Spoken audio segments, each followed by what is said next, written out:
Welcome back. This channel exists because of your support. Subscribe, hit like, and share your thoughts in the comments. Now let's get into the story. The separation agreement sat on my drafting table like a blueprint for dismantling a life. 23 pages outlining how to divide 11 years of marriage into neat columns. My name is Chris Brooks. I'm 39 years old, and I was 3 days from handing my wife the paperwork that would end us. The manila folder rested beside blueprints for the Harvard Science Center renovation. My attorney's business card was clipped to the front, Dorothy Palmer's name catching the afternoon light from my office window. Beyond the glass, Boston Harbor stretched gray and restless under an October sky. I'd been staring at those papers for 20 minutes, coffee gone cold, hand hovering over the folder. Dorothy had been clear 3 weeks ago. This was a separation agreement, not divorce. 6 months apart to gain clarity. Sometimes separation provided perspective to either reconcile or move forward. But I couldn't make myself open the folder. Couldn't review the terms one more time before giving them to Claire this weekend. Claire. Just thinking her name created a hollow ache I'd gotten good at ignoring. The distance hadn't appeared overnight. Over 3.5 years, we'd stopped being a couple and started being two people sharing an address. The first crack appeared 4 years ago when we lost our baby, but the real deterioration accelerated after my promotion to senior architect, the position I'd worked toward for years. Claire had smiled when I told her, said she was proud, but something in her eyes dimmed. 60-hour weeks became 70. Date nights became memories. Conversations became status updates about bills. Claire started sleeping in the guest room about a year into my new position, claiming my irregular hours disturbed her. I'd accepted the explanation because it was easier than asking what she really meant. The guest room became her room, filled with her books and clothes and the faint scent of lavender lotion. We'd become experts at avoiding each other. She woke at 6, left for the elementary school where she taught art by 7. I woke at 8, came home around 9 to find dinner wrapped in the refrigerator and Claire behind her closed door. Weekends were worse. All that empty time, both finding reasons to be elsewhere. 3 weeks ago, I'd finally said it. I think we should consider separating. I'd expected tears, arguments, something. Instead, she'd looked at me with those blue eyes that used to light up and said quietly, "If that's what you want, Chris, I won't fight you." That resignation hurt more than anger would have, like she'd been waiting for me to acknowledge what she already knew. I called Dorothy the next day. My phone buzzed on the desk, pulling me back to the present. A text from Claire. "Don't forget, dinner at Kelly's tonight. 7:30 at her place in Back Bay. I know you probably forgot, but please try to come. It would mean a lot. These are my closest friends." I stared at the message, reading it 3 times. I had completely forgotten. Kelly was Claire's best friend from college. One of those effortlessly warm people who made everyone feel welcome. The last thing I wanted to do tonight was sit around pretending everything was fine while making small talk with people I barely knew. But something in Claire's text stopped me from declining. The phrase, "it would mean a lot," felt like a plea, a small request from someone who'd stopped asking me for anything. I could do this. One last social obligation before I handed her the separation agreement this weekend. One final evening of playing the role of husband before I officially stopped being one. I texted back a simple, "I'll be there," and deliberately turned the separation papers face down on my desk. I'd deal with them tomorrow. Tonight, I'd give Claire this one thing she'd asked for. The drive to our Beacon Hill condo took 20 minutes. I'd bought the 3rd-floor walk-up 5 years ago.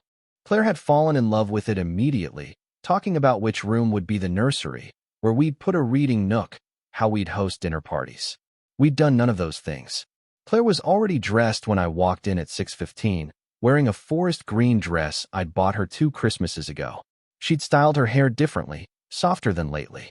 She looked beautiful. The thought hit with unexpected force, followed by the ache of knowing I'd stopped telling her that. "You're home early," she said, surprised. "You asked me to be." I set my keys down. "I should change. Thank you for coming." Her hands twisted her purse strap nervously. "I know these things aren't really your style anymore." Anymore. The word hung between us. "Of course," I said, and disappeared into our bedroom to change. 20 minutes later, we were in the car, driving through Beacon Hill toward Back Bay. Claire sat in the passenger seat, staring out the window at the brownstones and gas lamps passing by. The silence between us wasn't comfortable. It was the kind of silence that screamed with everything we weren't saying. I wanted to ask if she was okay, if she was nervous, if she ever missed the way we used to be. But I didn't know how to start those conversations anymore. Didn't know if I had the right to ask after months of not asking anything at all. Kelly's apartment was third floor back bay, all exposed brick and modern furniture. Kelly answered with a warm hug for Claire, polite handshake for me.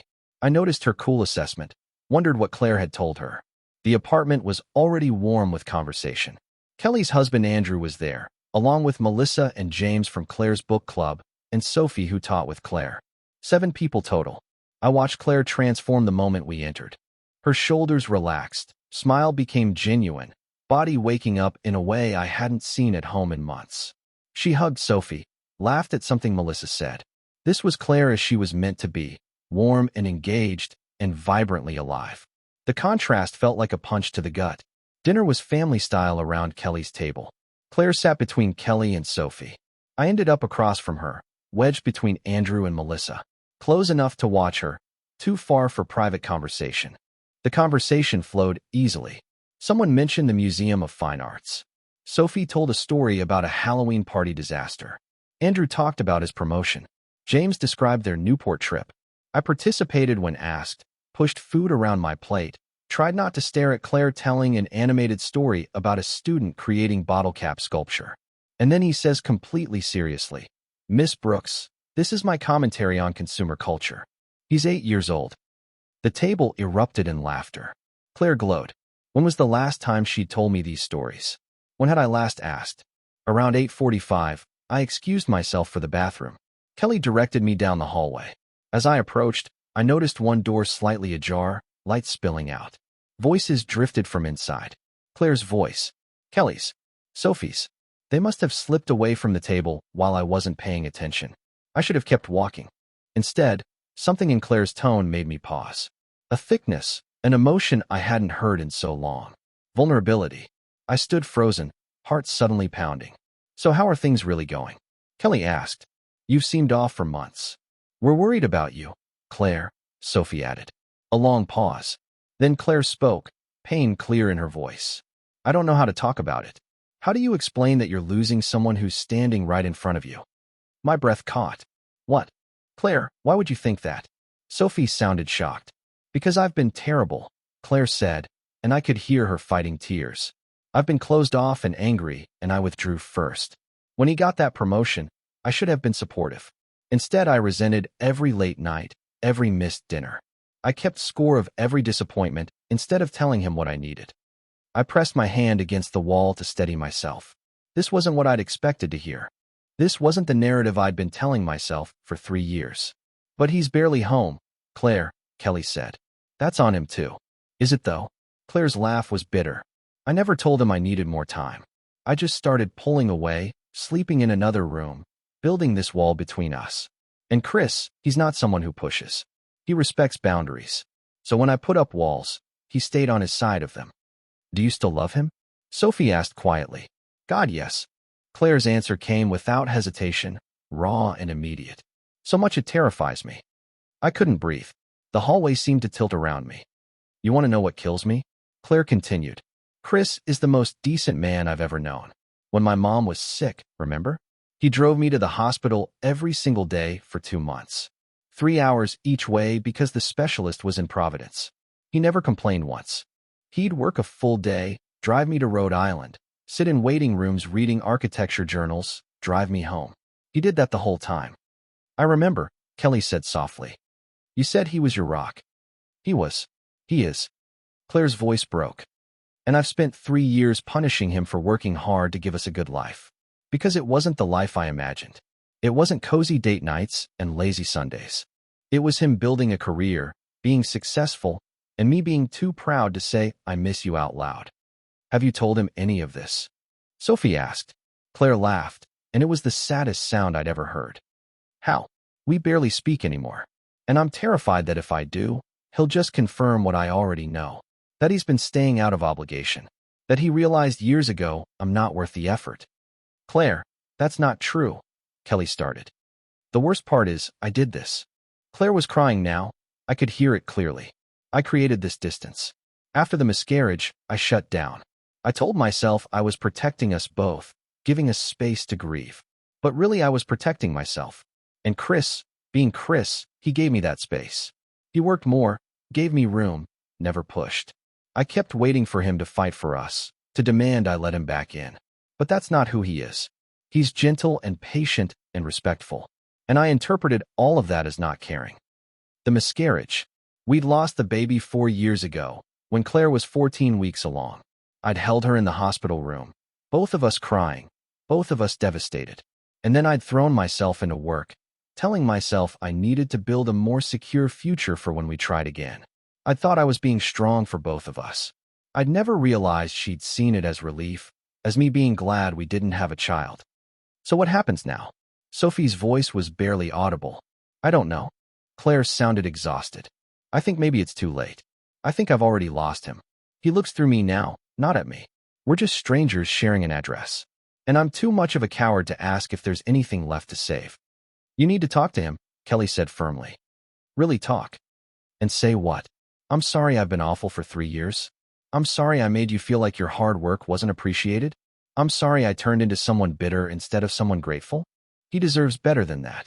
He deserves better than me. I stood in the hallway with tears in my eyes, my whole understanding of the past 3 years crumbling and reforming into something entirely different. She still loved me. She thought I wanted out. She blamed herself for the distance I'd been blaming her for. We'd been living in completely different realities, each convinced the other had stopped caring, each too proud or too scared to ask. The separation papers in my office suddenly felt like a grenade I'd almost detonated. I couldn't stand here any longer. Couldn't listen to Claire's pain without doing something about it. But I also couldn't confront her here, in Kelly's apartment, with her friends present. This conversation needed to happen in private, just the two of us, with nowhere to hide and nothing to perform. I moved quietly to the bathroom, splashed cold water on my face, stared at my reflection in the mirror. My eyes were red-rimmed, my expression devastated. I saw a man who'd almost destroyed his marriage through silence and assumption. A man who'd been so focused on providing that he'd forgotten to be present. When I returned to the dining room, I couldn't sit there pretending anymore. Couldn't make small talk while my mind replayed Claire's words on an endless loop. I'm sorry, I said to the table, my voice rougher than intended. I have a work emergency. I need to go. It was a lie and probably everyone knew it. Kelly's expression was sympathetic but cool. Andrew looked confused. Claire just nodded with that resigned acceptance I'd come to know too well. She didn't protest, didn't ask questions, didn't seem surprised that I was leaving. Just like she'd stopped being surprised by all the other times I'd disappeared. I can get a ride home, she said quietly. That acceptance, that ease with which she let me leave, felt like a knife between my ribs. This was our pattern. Me leaving, her accepting it without complaint. Both of us pretending it was fine. I drove home in a complete daze, barely aware of the streets passing by, running red lights that felt personal. Every moment gave me time to think about what I'd overheard, about the separation agreement, about how close I'd come to executing the very thing that would have devastated Claire most.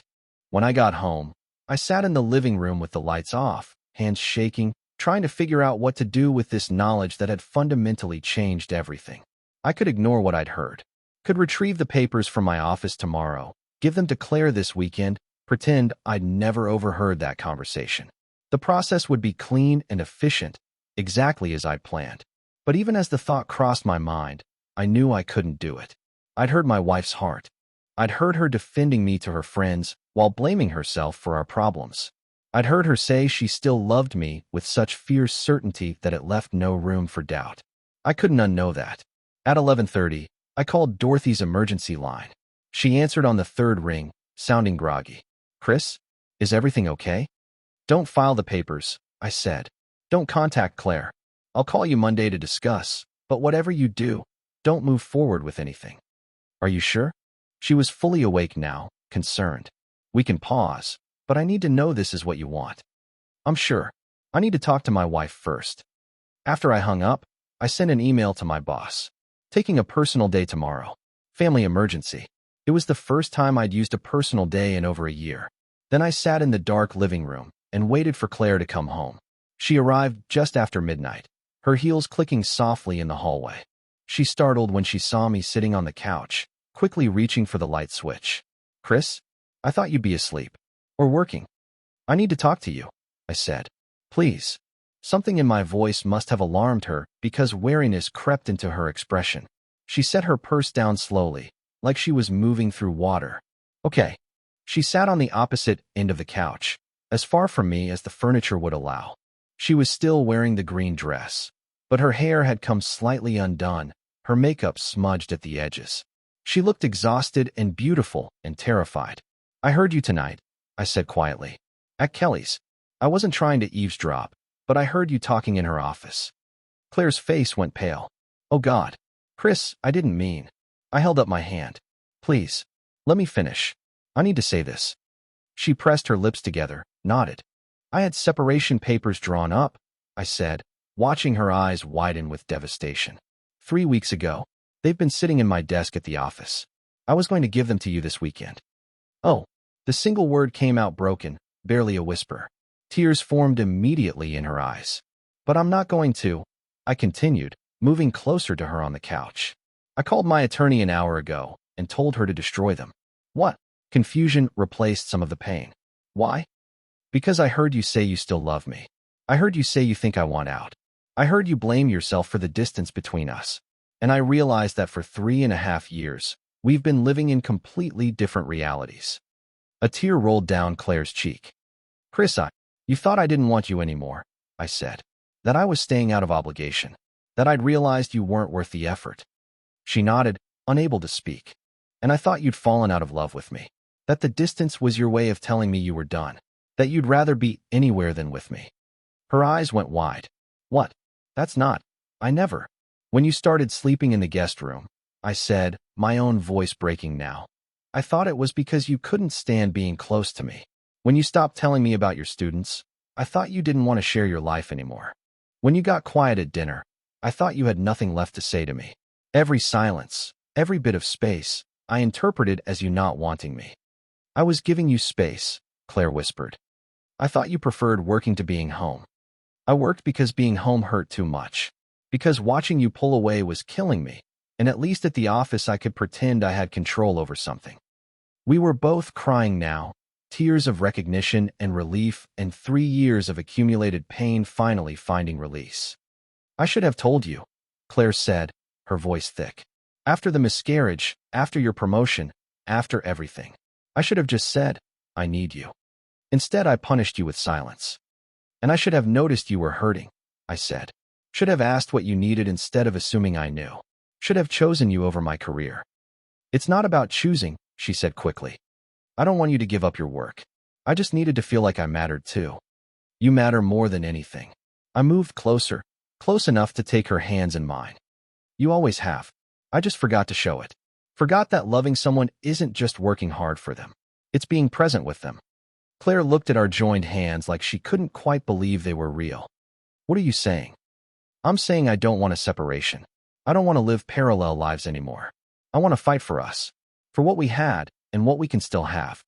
I squeezed her hands gently. But I can't do it alone. You're not alone, she said, squeezing back. You've never been alone. I've been here the whole time, just scared. Me too. Terrified. But I'm more scared of losing you than I am of being vulnerable. What do we do now? She whispered. We start talking. Really talking. We stop assuming we know what the other is thinking. We get help figuring out how to rebuild. Therapy. Yes. And I'm taking time off work. Real time. Not just a day here and there. I'm going to talk to my boss about reducing my hours, stepping back from some projects. Chris, your career. My career means nothing if I lose you, I said fiercely. I've had 3 years of professional success and personal misery. I'm done choosing wrong. Claire started crying harder, but she was also laughing, a sound caught between joy and disbelief. I can't believe you heard all that. I'm mortified. Don't be. It saved us. You saved us by being honest with your friends, even when you couldn't be honest with me. I pulled her closer and she came willingly, collapsing into my arms with a sob that shook her whole body. I held her tight, feeling her heart beat against my chest, both of us crying and holding on like we were drowning and had finally found solid ground. I've missed you so much, she said, muffled against my shoulder. Even though you were right here, I missed you. I know. I missed you too. Every single day. We sat like that for a long time, just holding each other, years of distance slowly dissolving in the warmth of actual contact. Eventually, Claire pulled back enough to look at me, her eyes red-rimmed but clearer than they'd been in months. I need you to understand something, she said. I can't go back to how things were. I can't live with someone who's physically present but emotionally absent. I know, I said, and I'm going to do better. Not just promise. Actually do it. Starting tomorrow. Tomorrow. I already emailed work. I'm taking the day off. We're spending it together. Talking, being together, starting to fix this. A small smile broke through her tears. What about your deadlines? Someone else can handle them. You're my priority. Us is my priority. She kissed me then, soft and tentative and tasting of salt from both our tears. It was the first real kiss we'd shared in months, maybe years. Not a peck goodbye or an obligatory gesture, but an actual connection. A choice. We stayed up until nearly 2 in the morning, talking in a way we hadn't talked in years. I told her about the pressure I'd felt to prove myself in the senior architect role, how I'd convinced myself that financial security was the same as love. She told me about the loneliness of those early mornings when she'd wake up alone, how she'd started leaving earlier and earlier for school just to avoid the hollow feeling of our apartment. We talked about the miscarriage, finally, properly. Claire admitted she'd thought I was relieved when we lost the baby, that my increased work hours meant I was glad we didn't have that responsibility. I told her I'd been devastated, that I'd thrown myself into work because I didn't know how to grieve with her, didn't know how to fix something so broken. I should have asked, I said. Should have said, how are you feeling, instead of assuming you wanted space. I should have told you I was falling apart, she said, instead of expecting you to read my mind. Around 1:30, Claire fell asleep against my chest, exhausted from crying and talking and 3 years of carrying pain alone. I carefully lifted her and carried her to our bedroom. Not the guest room. Our room, where she belonged. I laid her on the bed and she stirred slightly, reaching for me. Don't leave. I'm not going anywhere, I promised, lying down beside her. She curled into my side, her head on my shoulder, her hand over my heart. I watched her sleep, memorizing the curve of her cheek, the way her eyelashes cast shadows in the dim light from the street. I thought about how close I'd come to signing those papers. How different my life would be tomorrow if I hadn't paused in that hallway, if I hadn't listened, if I'd let pride and assumption destroy what we had. I woke up the next morning with Claire still in my arms. She was already awake, watching me with an expression I couldn't quite read. Hi, I said. Hi. She smiled, small but genuine. I was afraid I'd dreamed last night. Not a dream. I kissed her forehead. Very real. We made coffee and brought it back to bed, sitting against the headboard in comfortable silence. The morning light filtered through the curtains, painting everything gold. Claire wrapped both hands around her mug, steam rising between us. This feels strange, she admitted. Being here like this. It's been so long. Good strange or bad strange? Good. Just unfamiliar. She took a sip of coffee. What do we do now? Today, I mean. Whatever we want. No pressure. Just be together. We spent the morning talking about everything and nothing. Claire told me about a painting she'd been working on in the guest room, an abstract piece inspired by the Charles River at sunset. I hadn't known she'd started painting again. She used to paint constantly when we first met, her hands always stained with oils and acrylics. I told her about the Harvard Science Center renovation, the challenges of updating a historic building while preserving its character. I watched her face as I talked, saw genuine interest there, the way she asked questions that showed she was actually listening. Around noon, I brought up therapy. I don't know how to do this on my own, I admitted. I don't know how to rebuild without help. I'm worried we'll slip back into old patterns. Claire nodded immediately. I've been thinking about therapy for months. I actually researched therapists back in June. You did? I made a whole list. I just never had the courage to suggest it. I thought you'd see it as me saying we were failing. We are failing, I said gently. Or we were. But that's okay. That's why we need help. She pulled out her phone and showed me her research. A list of marriage counselors in Boston, complete with specialties and availability. She'd put hours into this, had been trying to save us alone while I'd been planning our ending. We chose Dr. Helen Voss together. She had an office in Cambridge near Harvard Square, specialized in communication-based therapy for long-term relationships. She had an opening the following Wednesday. We booked it immediately. That weekend felt like stepping into an alternate reality. I came home every evening. I suggested we walk along the Charles River Esplanade on Saturday morning. I stood in the Museum of Fine Arts watching Claire look at paintings, asking what she loved about each piece. Sunday afternoon, I helped Claire move her things back into our bedroom. It felt symbolic, this reclaiming of shared space. I carried armfuls of her clothes from the guest room while she arranged them in the closet we used to share. We worked in comfortable silence, occasionally bumping into each other, exchanging small smiles. That night, lying in bed together, Claire turned to face me in the darkness. "I'm scared," she whispered. "Of what?" "That this won't last. That you'll wake up one day and remember you were happier without me." I pulled her closer. "I was never happier without you. I was just more numb. There's a difference. What if we can't fix this? What if we've hurt each other too much? Then we'll know we tried everything," I said. "But I don't think we have. I think we just forgot how to try." Wednesday arrived too quickly and too slowly. We drove to Dr. Voss's office in Cambridge through early evening traffic, both of us nervous. The office was in a converted Victorian house, warm and inviting with comfortable chairs and soft lighting that made it feel more like someone's living room than a clinical space. Dr. Voss was in her late 50s with kind eyes and a direct manner that made it clear she wouldn't let us hide behind politeness. She gestured to the couch and we sat, automatically leaving space between us until she raised an eyebrow and said, "You can sit closer. You're married." Claire moved closer, our thighs touching. The contact felt both natural and electric. "Tell me why you're here," Dr. Voss said. We took turns explaining. I told her about the separation papers, about overhearing Claire at the dinner party, about the sudden realization that we'd been living in different realities. Claire told her about the years of resentment and withdrawal, about being too afraid to voice her needs, about thinking I wanted out. Dr. Voss listened without interrupting, occasionally making notes on a yellow legal pad. "You've been running parallel races for years," she said finally. "Each of you assuming the other wanted the distance. The tragedy is that you both wanted the same thing, connection, but were too afraid to ask for it." She looked at me. "Chris, why did you assume Claire's silence meant disinterest rather than pain?" I thought about it, really thought. Because being needed felt dangerous.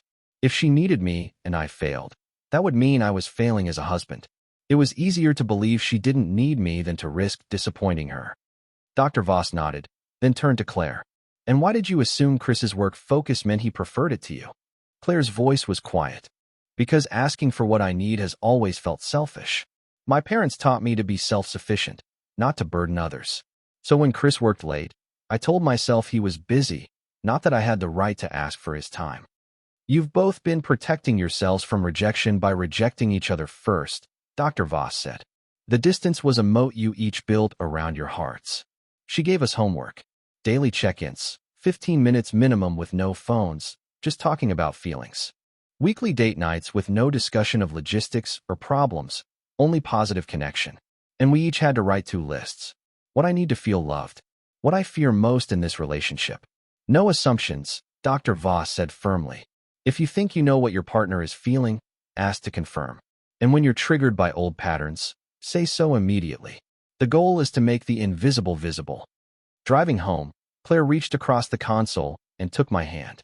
"That was harder than I expected. But good." "But good," she agreed. Friday night, we sat at our dining room table with the lists we'd written. I'd made pasta from my mother's recipe, set out candles, put our phones in another room. Claire looked nervous as she slid her paper across to me. I read her list of what she needed to feel loved. Regular conversation where I actually listened. Physical affection that wasn't leading anywhere. Acknowledgement of the small things she did.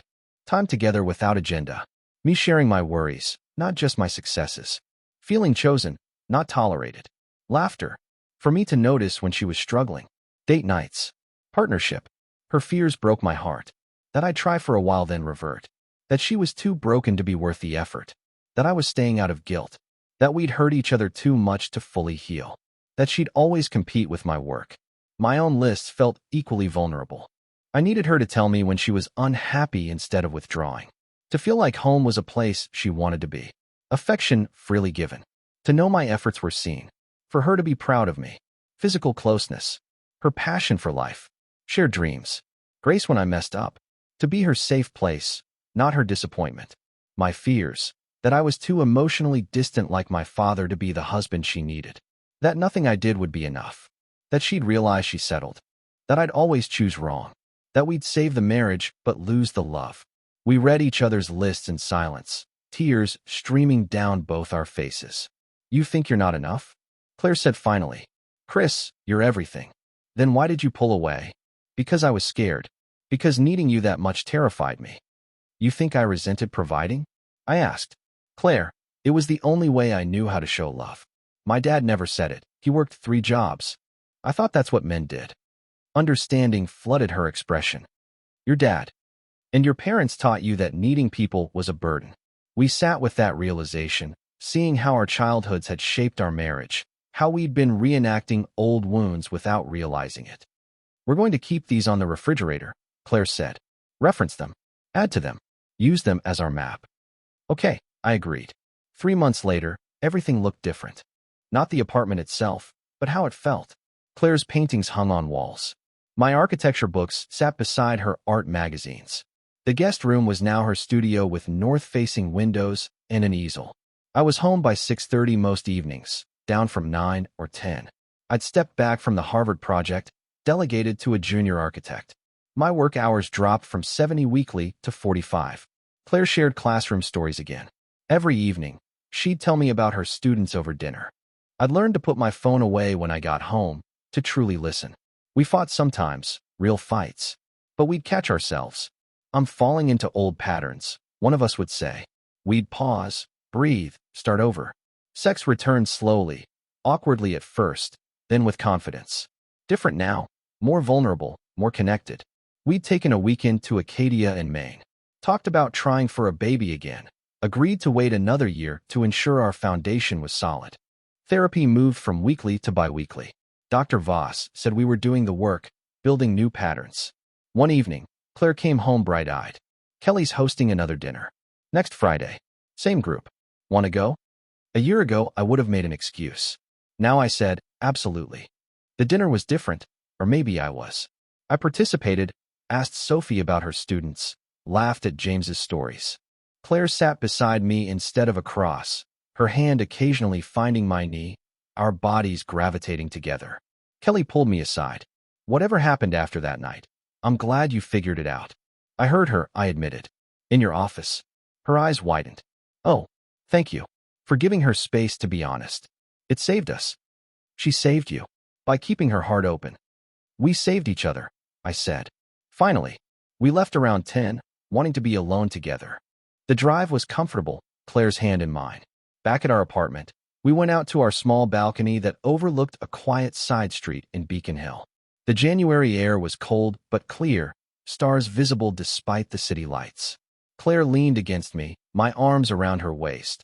Both of us looking out at the neighborhood we'd lived in for 5 years, but were only now truly inhabiting together. I was cleaning out my studio, Claire said. Found a note I wrote to myself last October. What did it say? That I was going to ask you for a separation. That I couldn't live in limbo anymore. My arms tightened around her. I had the papers drawn up the same week. We almost destroyed this. We almost destroyed everything. She turned in my arms to face me. What stopped you? Really? Hearing you defend me to your friends. Hearing that you still loved me. Realizing that all the distance was fear, not indifference. I'm glad you overheard, she said. I'm glad you were brave enough to fight. I'm glad you kept your heart open even when I'd shut mine. We stood there for a while, just holding each other, breathing in sync. The city moved around us, but we were still, anchored in this moment. Do you think we'll ever take it for granted again? Claire asked. Get complacent? Maybe. We're human. But now we know what that costs. We know what we almost lost. And we have tools now. And we talk. And we keep choosing each other, I said. Every day? She kissed me then, her cold nose against my cheek, her lips warm. When we pulled apart, she was smiling. Thank you, she whispered. For what? For hearing me. For fighting for us. For being brave when I wasn't. Thank you for waiting for me to figure it out, I said. For not giving up even when you thought I already had. We're going to be okay, aren't we? Better than okay. We're going to be happy. We already are, she said. I pulled her close again, feeling her heart beat against mine. Both of us warm despite the winter air. Two people who'd nearly lost each other, now holding carefully onto what we'd almost destroyed, knowing exactly how precious it was. The separation papers that had seemed so inevitable were long gone, destroyed by my attorney the day after I called her. Sometimes I think about the alternate timeline where I didn't pause in that hallway, where I didn't listen, where I served those papers and walked away. In that timeline, we're both alone, both convinced the other wanted out, both living half-lives of regret. But in this timeline, our timeline, we're here. Together, fighting for each other instead of retreating. Building something stronger than what we had before, because now we know how fragile it can be. I learned that love isn't just a feeling. It's a daily choice. And every single day, I choose Claire. Every single day, she chooses me back. That's the truth I almost missed. Dear listeners, that's our ending. If it resonated, subscribe to support the channel. See you next time.